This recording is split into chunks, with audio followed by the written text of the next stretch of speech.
Siemaneczko na kanale Do Roboty. Dzisiaj znajdujemy się w wielkim centrum logistycznym Amazon w Gliwicach. Będzie naprawdę sporo się działo w tym materiale. Pokażemy, jak wygląda tutaj praca, więc zostańcie do końca materiału, a my zaczynamy robotę.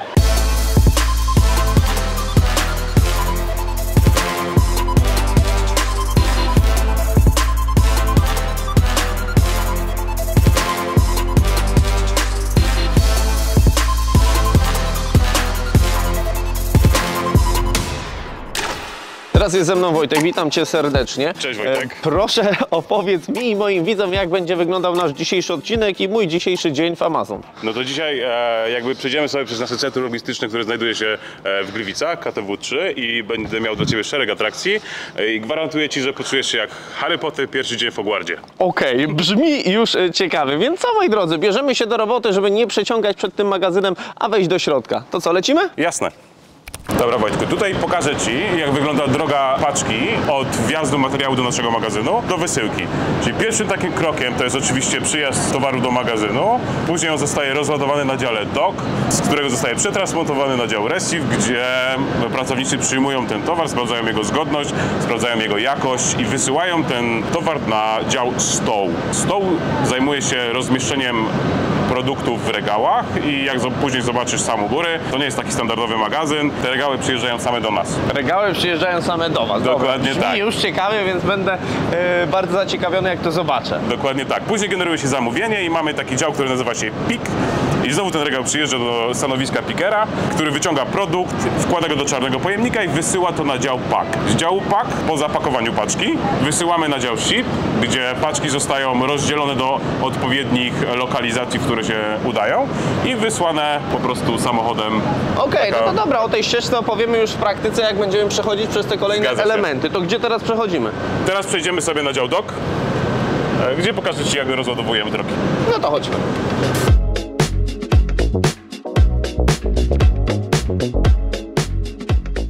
Wojtek, znajdujemy się na dziale dock, gdzie, tak jak już wspomniałem na samym początku, przyjeżdża do nas towar od naszych dostawców lub też z innych magazynów.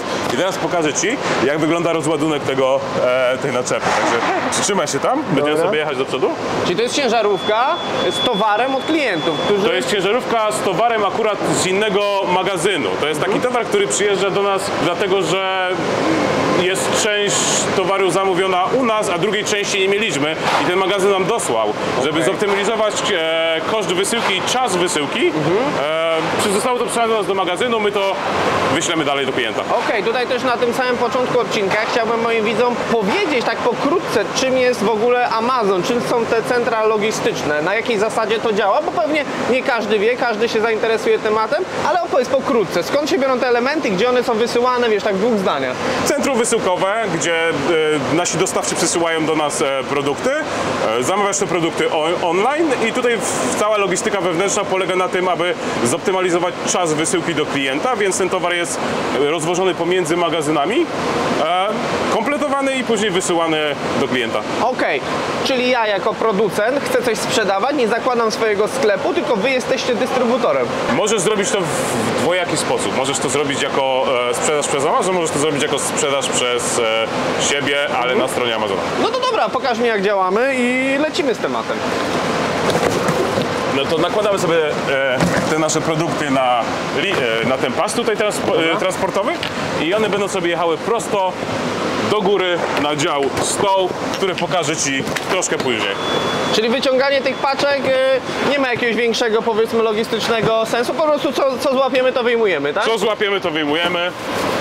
I te pojemniki tutaj pojadą sobie na górę do stołerów prosto, a paczki, które są tam z tyłu, będą musiały jechać na receive, żeby zostać rozpakowane, przełożone do takiego pojemnika i wysłane na górę. I osoba, która jest tutaj przydzielona, ona przez cały dzień wyjmuje i rozpakowuje takie ciężarówki, czy...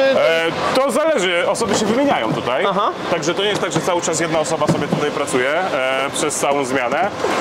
Staramy się, że tak powiem, rozdzielać tą pracę porówno. Każdy z tych kartonów Jest zaklejony taką specjalną etykietą, oznacza to, że zostało już przyjęte w innym magazynie. I teraz jak ja tutaj wrzucę, mam skaner, który jest zamontowany tam, gdzie jest to czerwone światło. Okej. Rozróżnia, czy to jest ten pojemnik, czy ten i, że tak powiem, rozdziela paczki na odpowiednie streamy. Paczka pojedzie do rozpakowania, a toty pojadą bezpośrednio na górę. Czyli znowu inteligencja tych maszyn.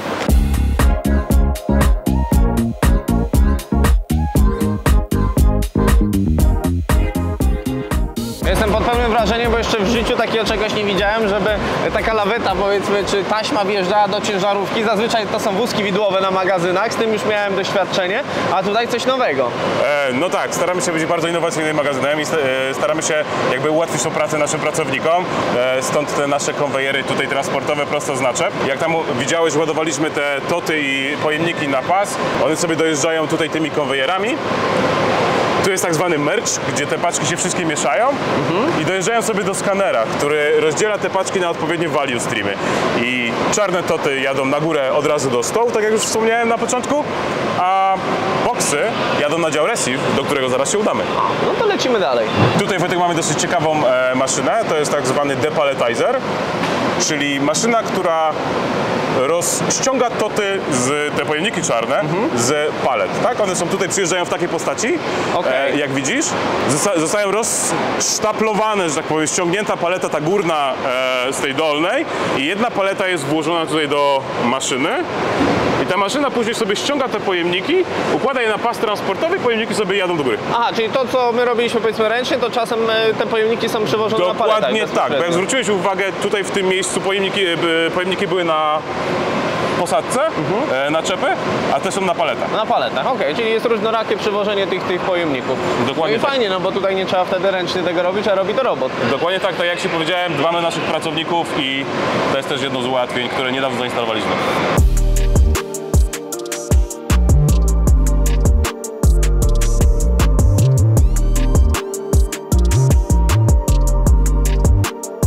Okej, Wojtek, czyli paczki, które narzuciliśmy tam na doku, one przyjechały sobie tym pasem transportowym tutaj do nas. Teraz taką paczkę pracownik ściąga z linki, skanuje sobie kod CSX, wyciąga pojemnik, do którego musi to przepakować. Okej. Przekładamy to do tego pojemnika. Pojemnik na górę. Aha. I on sobie jedzie do sprasowania i do utylizacji. Ten kontener powinien zostać zeskanowany. I wypuszczamy go na górę. Chcesz sam spróbować? No pewnie, że tak. Biorę się do roboty. Czyli co, biorę sobie nieważne jaki karton, nie? One są... Nieważne jaki karton, pierwszy lepszy.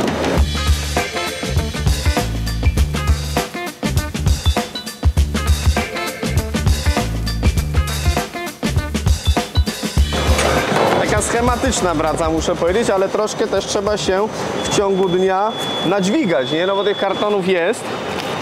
Znaczy jakby, tak jak widzisz tutaj one są zsuwane tak naprawdę z No tych, tak, ale z tych przy rzutni. ilu? 8 godzinach, nie? Tak? Jak to wygląda? Zmiany są 10-godzinne. 10-godzinne Tak. i praca tutaj 24 na dobę? Dwie zmiany po 10 godzin. No dobra, Wojtek, znajdujemy się na dziale stołu, czyli po tym dziale receive, gdzie wkładałeś pojemniki do tota i wkładałeś je na pas transportowy. Te pojemniki przyjechały sobie tutaj. I Czyli jesteśmy piętro wyżej. Jesteśmy jedno piętro wyżej i trzeba teraz te pojemniki przełożyć na ten wózek nasz i odstawić pracownikowi na stację, żeby mógł je włożyć do regału. Brzmi równie prosto jak wcześniej. Jak już mamy logistykę, czy po prostu co złapiemy, to kładziemy? Dokładnie tak.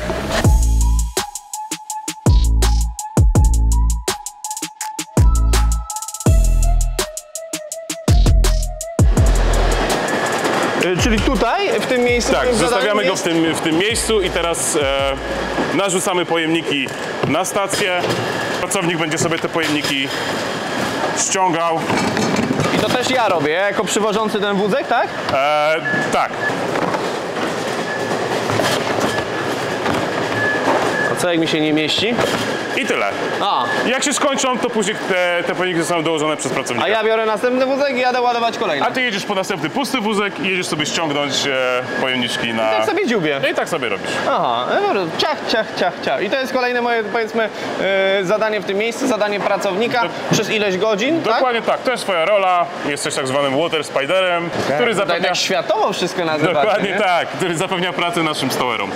Okej, Wojtek, dojechaliśmy do stacji tak zwanej stołerskiej, gdzie pani Iwonka, nasz pracownik, rozmieszcza produkty na półkach. Także wypełnimy jej stację. Tutaj możesz położyć 2 toty Okej. na stację. I teraz dzieje się magia. Popatrz na to. Stajemy sobie gdzieś tutaj tak z boku, żeby nie przeszkadzać pani. Przywieźliśmy ten towar, on został rozładowany na dokach, rozpakowałeś go na reciwie, ściągnąłeś go z linki i przywiozłeś go teraz, żeby go rozmieścić w regale. Teraz pani Iwonka pobiera sobie towar z tego pojemnika czarnego i rozmieszcza go do odpowiedniego regału, że tak powiem, w tak zwanym podzie, czyli pod to jest ten cały taki jeżdżący pojemnik na towar, tak? To jest towar już zakupiony, czy co? Nie, to jest towar, który jest przechowywany. Tak przechowujemy nasz towar. W takich półeczkach. W takich półeczkach. Okej, dobra. I co? Cały system pewnie wie, w której półeczce co jest. Dokładnie tak. Zwróć na to uwagę, że pani Iwonka skanuje tylko przedmiot raz. Już więcej nie skanuje nic. I system wie, do której półki ona włożyła przedmiot. Okej. Czyli system kamer, który jest tutaj zamontowany, skanuje ruchy rąk i lokalizację, w której się znajduje. Matko jedyna, czyli to jest tak jakby sklepowa półka. Taka sklepowa półka. Jak pani Iwonka skończy stołować w tym podzie, to go odeślę i przyjedzie kolejny, Aha. do którego będziemy mogli włożyć towar. Jesteśmy firmą, która jest bardzo, że tak powiem po angielsku, data driven. To jakby mierzymy wszystko w tej firmie. Także... Okej, no tak się domyślam, ale to też z jednej strony może się wydawać, że tu jest wszystko, wiesz, jest opisane, wszystko jest oklejone, wszystko jest ponumerowane i tym podobne. Z jednej strony można powiedzieć przerost formy nad treścią, bo jest tego zdecydowanie za dużo, ale z drugiej przy tak dużej organizacji, gdzie pracuje po 2-3 tysiące osób pewnie, to jest mega ułatwienie i mega, wiesz, takie ramy pracy, nie? Oznaczone. Dokładnie tak. Te procesy muszą być tak skonstruowane, że każdy nowy pracownik wchodzi i musisz mu tłumaczyć jak najmniej. On ma wiedzieć, tak? To ma być takie zarządzanie wizualne, tak? On ma wiedzieć, przychodzi, mam uszkodzony, co zrobić? Tu jest pojemnik na uszkodzone przedmioty, tak? Mam coś, co jest amnestii, czyli coś, co wypadło i nie wiem skąd jest. Wkładam go do tego pojemnika. Masz człowieka, pracownika, który został przetrenowany na bycie tym water spiderem, no to wie, że ten wózek ma odstawić tutaj, a nie tutaj. Tak. Jakby muszą być pewne standardy zachowane, wtedy wszystkim nam jest łatwiej pracować i bezpiecznie. Zobacz, Wojtek, pytałeś mnie o to, czy te produkty dowożone są takimi wózkami ręcznymi. No nie wszystkie. Część z tych produktów dowożone jest takim AGC, czyli Automated Guided Cart, i w ten sposób te wózeczki jeżdżą sobie z jednego buforu do drugiego, gdzie przewożą ten nasz towar. Czyli to, co przed chwilką pchałem ten wózek tutaj na to stanowisko, mógł to zrobić robot. Mógł to zrobić robot. Przewieźć go do innego buforu, ale tych robotów staramy się używać do tak zwanych skrajnych buforów, czyli gdzieś, gdzie są na końcach. My jeździliśmy stosunkowo niedaleko. Czasem się myśli, o jacie, jakby tą pracę można było ułatwić i przyspieszyć, wchodzi się do takiej hali magazynowej i mówi się, o jacie, to już jest, to już naprawdę istnieje. No to co, przechodzimy dalej. To co, idziemy dalej.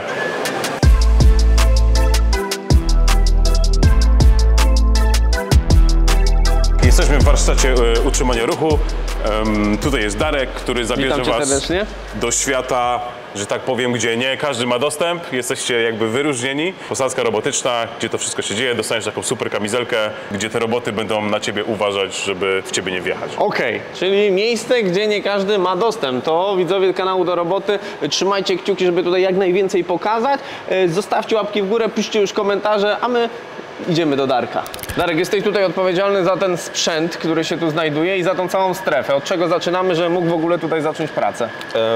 Zwykle cały dzień rozpoczyna się od tego, że przypisujemy sobie prace konserwacyjne, które musimy wykonać w ciągu dnia. Jedną z takich głównych prac, które tutaj musimy wykonać, jest konserwacja drive'a. Na każdej posadzce mamy ich 3, jest 1280. 1280 tych sprzętów. Tak, 1280 takich drive'ów jeżdżących, które poruszają się po posadzce i komunikują się w chmurze, żeby w siebie nie wjechać. Działa to w ten sposób, że mamy tutaj kamery. Kamera szczytuje kod QR, który jest na podłodze i automatycznie w czasie rzeczywistym przekazuje informacje do chmury i w tym momencie my jesteśmy również rzeczywiście w stanie sprawdzić, w którym miejscu znajduje się dany drive z danym podem i nawet z danym produktem. I one są autonomiczne, same mają baterie, silniki i poruszają się za pomocą swoich... Mają baterie, silniki, poruszają się tylko za pomocą komunikacji z chmurą Amazon. Okej. Tak to wygląda. Okej, no to co? Wchodzimy za tą... Tak, możemy siatkę. również wejść na posadzkę. Do tego będą nam potrzebne takie kamizelki. Kamizelka jest wyposażona w 2 moduły radiowe. Te moduły mają za zadanie spowalniać drive'y, które są na posadzce w jakiejś konkretnej odległości oraz zatrzymywać je w bliższej odległości. Żeby się w ogóle dostać na posadzkę, która jest aktywna, musimy zawsze mieć coś takiego na sobie. Okej. I tutaj widzę jeszcze urządzenie, które mnie zaciekawiło, czyli co to jest system tych wszystkich urządzeń, które jeżdżą, tak? Tak, to jest nasza posadzka. Możemy sobie w czasie rzeczywistym sprawdzić, w którym miejscu dany drive jest. Również jak chcemy dostać się na posadzkę, musimy wyznaczyć sobie ścieżkę poprzez dostęp właśnie z tej aplikacji. Na przykład możemy się dzisiaj przejść do ładowarek, które są w tamtym miejscu w głąb posadzki. No i do tego potrzebujemy właśnie tych kamizelek. Teraz masz stworzoną ścieżkę dostępu. I co, jakbym wyszedł poza tą ścieżkę, to co, od razu mnie na glebę? Nie. Ścieżka jest po to, żeby drive'y zachowywały się w taki sposób, żeby ci nie torowały drogi. Bo jeżeli pójdziesz gdzieś, gdzie nie masz ścieżki, to będziesz dalej bezpieczny, ale drive'y mogą cię z każdej strony na przykład zajechać, zatrzymać się i nie będziesz miał jak wyjść. Okej. Będziesz musiał je manualnie przesunąć. Bunt maszyn tak zwane. Tak. I wy wchodzicie powiedzmy na tą strefę po to, żeby co, serwisować urządzenia, czy co tam się dzieje? Tak, czasami drive na przykład wpadnie w błąd i nie będzie się chciał odpalić, więc trzeba będzie wejść na posadzkę, odpalić go i przyprowadzić na warsztat, żeby zobaczyć, co się z nim stało. Aha. W przypadku, jeżeli jest to coś poważnego, trzeba będzie go po prostu naprawić. Nazwałem to wcześniej jako magazynowe półki, czyli one są mimo wszystko odstawiane na ziemi, a roboty, kiedy tylko je potrzebują, dopiero wtedy je podnoszą, tak? Tak, jeżeli Amazon potrzebuje jakiegokolwiek produktu, w chmurze następuje zamówienie na dany produkt i wtedy drive podjeżdża podnosi go i podjeżdża pod stację, żeby operator mógł wyciągnąć dany produkt. Okej, ale tu są tylko takie małe półeczki, czy one też są na te Są większe tylko produkty? takie małe, ponieważ ten site obsługuje głównie małe produkty. Są też sajty, które obsługują duże produkty, wielogabarytowe i dużo cięższe. Na każdym podzie mamy kod danego binu, również mamy kod danego poda.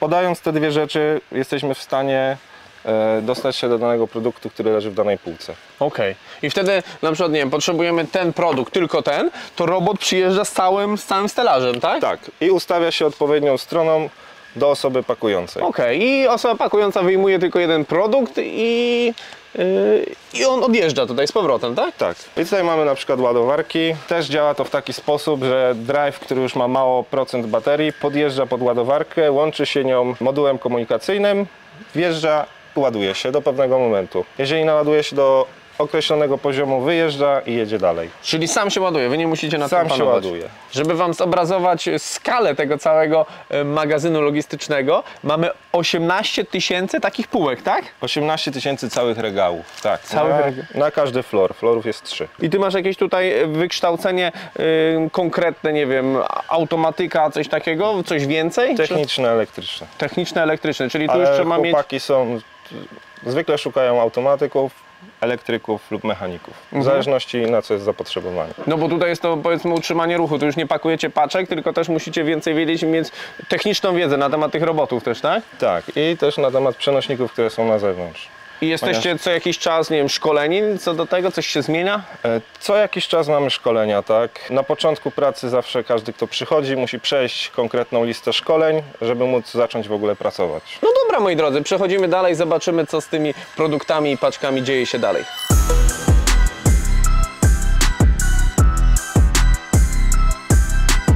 Ze mną teraz jest Marcin i pokażemy wam technologię, kolejną technologię, o której mi się pewnie jeszcze nie śniło, wam pewnie również, więc czym ty się tutaj zajmujesz? Zajmuję się generalnie pomiarami na przenośnikach, pomiarami ultradźwiękowymi na łożyskach, szukaniem wycieków powietrza sprężonego, termowizją, wibracjami Czyli serwisem co, tych urządzeń? To znaczy generalnie to jest pomiary, które mają na celu wykrycie awarii, zanim jeszcze coś będzie widać z zewnątrz. Okej. Zanim będą jakieś oznaki takie słyszalne gołym uchem. W teorii wiemy, o co chodzi, to teraz może przejdziemy do praktyki. Może pokażesz mi i widzom, jak to wygląda. To znaczy, jeśli chodzi o praktykę, to mamy taki mierniczek do pomiarów ultradźwiękowych łożysk. Tu się sondą dotyka do łożyska. Mówimy o łożyskach, co, tych przenośników? Na przenośnikach, maszyn? tak, na maszynach. Słuchawki na uszach. Oprócz tego jeszcze tutaj się pokazuje wartość natężenia dźwięku, jaki jest na podstawie tego, co słyszymy, plus tego, co jest na wyświetlaczu. Wiadomo, czy coś się zaczyna już dziać nie tak z maszyną, czy niekoniecznie. Jeśli chodzi o tą maszynę, nie wiem, czy będziesz chciał posłuchać. No pewnie, że będę chciał posłuchać. Biorę się do roboty.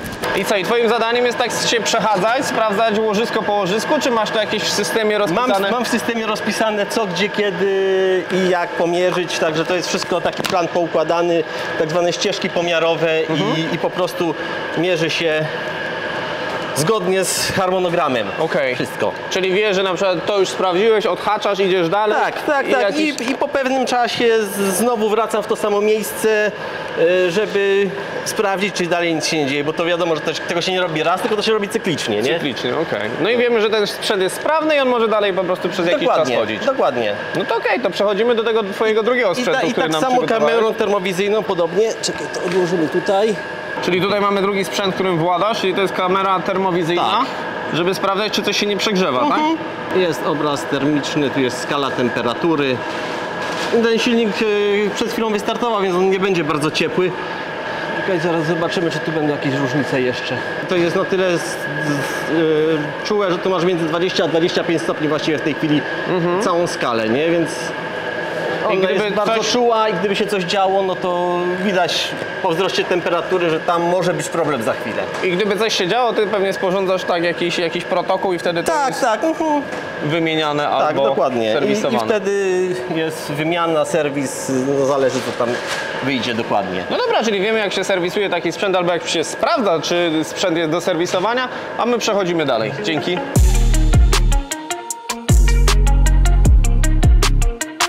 Rozładowałeś już samochód, rozpakowałeś paczkę, wysłałeś ją do góry, widziałeś, jak wkłada się to w regały. Teraz czas na kompletację zamówienia klienta. Okej, czyli mamy już informację, co klient konkretny zamówił. Dokładnie tak. I te regały do nas będą przyjeżdżały. Te roboty z regałami, z każdymi artykułami, które pakujemy już do klienta. Dokładnie tak. Za chwilę będziesz miał tutaj robot, który sobie podjedzie. W międzyczasie możesz sobie przygotować stację, układając na niej pojemniki.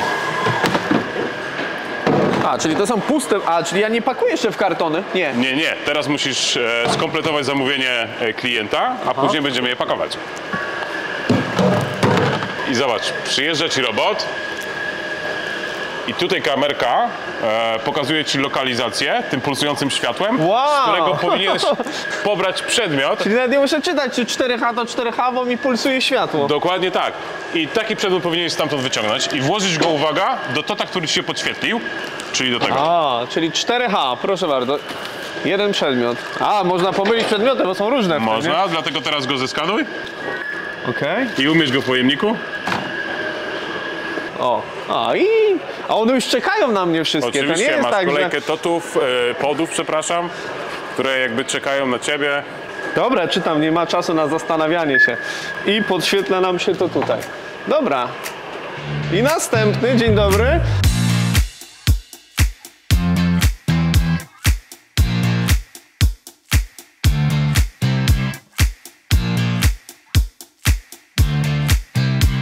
Skompletowałeś zamówienie klienta do totów. Te toty zjechały tutaj na dół, one już tutaj teraz są. Trzeba by to zamówienie spakować, tak? Trzeba. Także ściągnij sobie tego tota na dół, Cały, tak? Tutaj? cały tot. On się tutaj powinien zeskanować i na tym ekranie masz listę produktów, które będziesz pakował. Teraz wyciągnij jakiś produkt z pojemnika, zeskanuj jego etykietę. Dokładnie tak. I teraz system ci pokazuje, jakie opakowanie powinieneś użyć do tego przedmiotu, czyli BP2. I szukasz sobie takiego opakowania, A, tu jeszcze na dole są koperty. BP2, to jest to. czyli taka koperta. I co? Wkładasz przedmiot do koperty.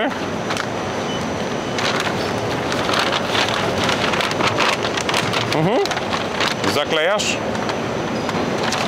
A, to muszę gdzieś wyrzucać. tutaj Specjalny pojemnik. Zaklejam. Ok. i skanujesz etykietę, Tu, znowu. dokładnie to. Shipment skompletowany. Complete. A, i to jest jeden produkt? I to jest jeden produkt Dobra. spakowany, ustawiasz go tym do góry. Super, aha, i teraz tak lecę kolejny, czyli tak jak wcześniej wspominaliśmy, to nie są produkty, jeden ten czarny pojemnik nie jest do jednego klienta, tylko dopiero z niego wypakowuje, tak? Dokładnie tak, jesteśmy akurat na stacji, gdzie pakuje się tak zwane single, czyli pojedyncze zamówienia. A, czyli wiemy, że nic więcej nie wejdzie do tej paczki niż to jedno zamówienie. Dobra.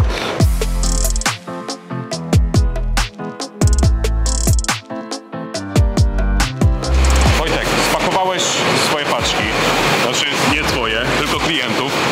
I teraz trzeba nakleić na te paczki etykiety wysyłkowe tak zwane i to jest maszyna, która za to odpowiada. Ona skanuje kod paczki, który zeskanowałeś ty na stacji i na podstawie tego kodu paczki nakleja etykietę wysyłkową i wysyła na serce outboundu, czyli tak zwany ship sorter, gdzie te paczki są rozdzielane do lokalizacji, w których jadą. Aha, okej. Pokażemy, jak te paczki jeszcze się składuje, tak? Tak, zobaczmy jak te paczki wyjeżdżają na ship sorter i są rozdzielane i to chyba będzie tyle.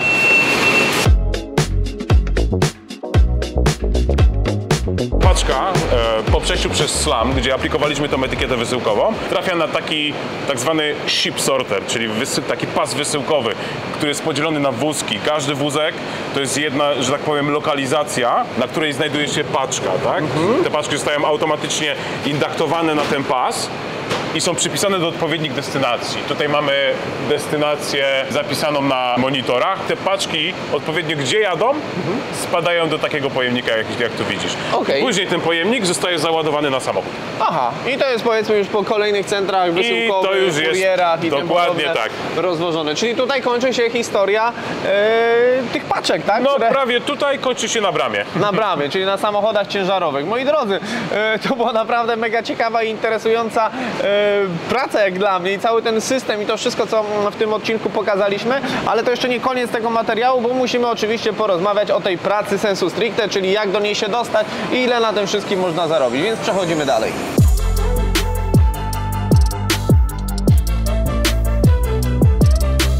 Pokazaliśmy w tym materiale, jak wygląda praca w centrum logistycznym Amazon, a teraz dowiemy się, jak do takiej pracy się dostać, co trzeba wiedzieć i ile na tym wszystkim się zarabia. Ze mną jest Agata, witam Cię serdecznie. Tak więc opowiedz mi i moim widzom, jak to tutaj wygląda. Czyli co, zaczynamy od tego, jak można się do nas dostać. Myślę, że w mojej wypowiedzi będzie dużo to zależy. Zależy od tego, jakim stanowiskiem jesteśmy zainteresowani, jakie mamy kwalifikacje. Więc zaczynając z takich stanowisk szeregowych, w tej chwili zatrudniamy pracowników współpracy z Agencją Pracy Tymczasowej. Mamy ogłoszenia na stronie Amazon Jobs, tam można wejść, zaaplikować, przechodzimy szybki proces rekrutacji i zapraszamy do nas. Jeżeli chodzi o to, kogo zatrudniamy, tak naprawdę wszystkich. Nie mamy ograniczeń wiekowych, oczywiście związanych z przestrzeganiem wymogów prawnych. Natomiast czy osoba młodsza, czy starsza, czy student, czy emeryt, kobieta, mężczyzna, a nawet osoby z niepełnosprawnościami. Mamy program Migamy, który w części budynków w Polsce pomaga nam zatrudnić osoby głuche, ale też mamy program stażowy skierowany do młodych ludzi zainteresowanych właśnie rozwojem osobistym w obszarze takiej technologii robotycznej, jak my mamy. I też można zaaplikować konkretnie na rolę tak zwany apprenticeship, na rolę stażysty. Proponujemy wtedy program stażowy, po którym można u nas zostać na stałe. No i na pewno tych jeszcze stanowisk jest dużo więcej. Tak jak widziałem, tak. Cała ta hala centrum logistyczne jest przeogromnych rozmiarów, więc można po prostu wejść na stronę i dowiedzieć się więcej, na jakie stanowisko można aplikować. No i przechodząc dalej, my dajemy Wam pracę, dajemy Wam swój czas, a co Wy możecie pracownikowi dać? No oczywiście wynagrodzenie i pełen pakiet benefitów z tym związanym. Darmowy transport, obiady, bo to też są okresy roku, w których te obiady są za darmo, a na ogół są za złotówkę. Mamy bezpłatną opiekę medyczną z możliwością rozszerzenia też pakietu na rodzinę. Ostatnio też wprowadziliśmy takie rozwiązanie, że nie tylko najbliższa rodzina, czyli partner, małżonek, ale też rodzice i dzieci. Mamy też ubezpieczenie grupowe, mamy wspaniały program, którego ja jestem fanką, Postaw na swój rozwój, który umożliwia pracownikom inwestycje w swój własny rozwój, czyli zapisanie się na przykład na kurs księgowego albo na kurs programisty. No właśnie, że jeszcze tutaj Ci przerwę, o to też chciałem spytać, czy na przykład przychodząc do pracy jako magazynier, mając podstawową wiedzę na ten temat, czy możemy się u Was rozwijać, czy jesteśmy... Oczywiście. Okej, czyli możemy gdzieś kroczek dalej przechodzić. Tak, już opowiadam. Tych możliwości jest kilka. Jest ten program, o którym wspomniałam, który pomaga nam wyjść z organizacji, tak trochę enigmatycznie powiedziałam. Ale jeżeli chcemy się rozwinąć pod kątem, jak powiedziałam, programisty czy księgowości, można skorzystać z tego kursu, ale wewnętrznie też mamy ogrom możliwości rozwoju. Czyli na przykład pracownik magazynowy zostaje team liderem, potem zostaje area managerem, potem zostaje czasem nawet operations managerem. Mamy takie historie, ale zdarzają się też przejścia między działami. Na przykład w moim zespole HR mam w tej chwili 2 osoby, które wcześniej były area managerami, albo które wcześniej były doradcami pracowników, czyli takim początkowym, na takim początkowym etapie kariery HR-owej. No to też miło słyszeć, bo młodzi ludzie powinni się według mnie rozwijać i nie tylko siedzieć na jednym stanowisku przez 10-5 lat, tylko powiedzmy korzystać z możliwości nauki i rozwoju. Ale też chciałbym dla moich widzów bardziej szczegółowo powiedzieć, na przykład od początku przyjmujemy się na pozycję magazyniera, no to z jakimi stawkami możemy się wiązać? W tej chwili taką startową stawką to są 24 zł za godzinę plus premia za obecność do około 15%, w zależności od tego, jak ta obecność wygląda. Ta stawka zmienia się też ze względu na staż pracy. No i oczywiście potem, jeżeli, tak jak mówiliśmy, zdobywamy kolejne szczeble kariery, to ta stawka odpowiednio na przykład dla lidera też się będzie zmieniała. Natomiast to, co jest ważne, my co roku przeprowadzamy przegląd wynagrodzeń, ponieważ staramy się, żeby te wynagrodzenia były jak najbardziej konkurencyjne na rynku pracy. Bierzemy pod uwagę szereg czynników i otaczające nas firmy, i sytuację geopolityczną, lokalną i globalną. I na tej podstawie co roku sprawdzamy, jak wyglądamy na rynku i ogłaszamy nowe stawki. To czekamy teraz na informacje, jakie czyli będą będą podwyżki, można już szukać ogłoszeń i się na przykład przyjmować. I co najważniejsze, cały czas tych pracowników szukacie, tak? Dokładnie tak. No to dobra, to moi drodzy, jeśli jesteście zainteresowani, oczywiście wszystkie linki potrzebne są w opisie. Szukajcie na jakie stanowisko byście się najbardziej nadawali, a później oczywiście szczebelek po szczebelku wyżej, żeby jeszcze więcej zarabiać i robić jeszcze ciekawsze rzeczy. Dokładnie a my tak. przechodzimy do podsumowania tego materiału.